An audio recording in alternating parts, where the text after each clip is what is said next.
بسم الله الرحمن الرحیم.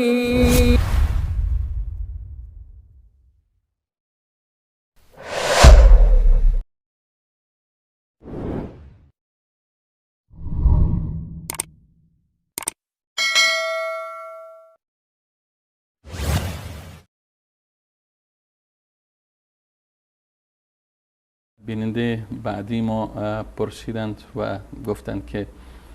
به علت اینکه ناراحتی معده دارن و فشار خونشون هم خیلی بالاست نمیتونن روزه بگیرن، چه کار باید بکنن؟ برای بیمارانی که توانایی روزه رو ندارند و بخاطر چون که بیمار هستن نمیتوانند روزه بگیرند یا اگر روزه بگیرند بیماریشون طولانی تر می شود یا اینکه بیماریشون تشدید پیدا می کند، اینها از نظر شرعی کاملا اجازه دارند که روزه نگیرند و حتی انسان اجازه ندارد که به خاطر یک عبادت به خودش ضرر و زیانی برساند، بدین معنی که اگر روزه گرفتن منجر به بیماری شما می شود یا بیماری شما را افزایش و لاعلاج می گرداند، شما از نظر شرعی اجازه ندارید که روزه بگیرید، بلکه الله متعال همون گونه که دوست دارند که عزائم انجام بشود دوست دارند که رخصش هم انجام بشن. روزه گرفتن یک عزیمت هست، یک حکم اصلی و قطعی و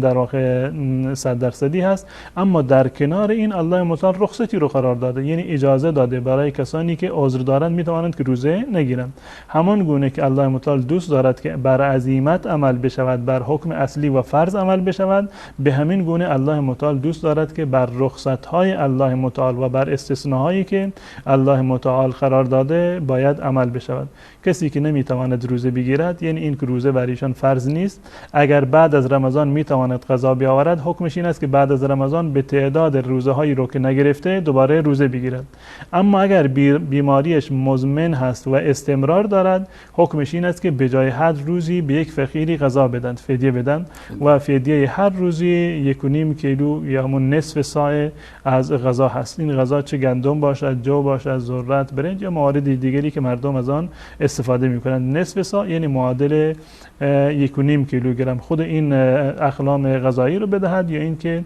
حتی میتواند بنابر فتوای مذهب امام ابو حنیفه رحمت الله علیه پول نقد رو هم که معادل این مقدار باشد پرداخت بکند. اما اینکه غذا پخته یا خام باشد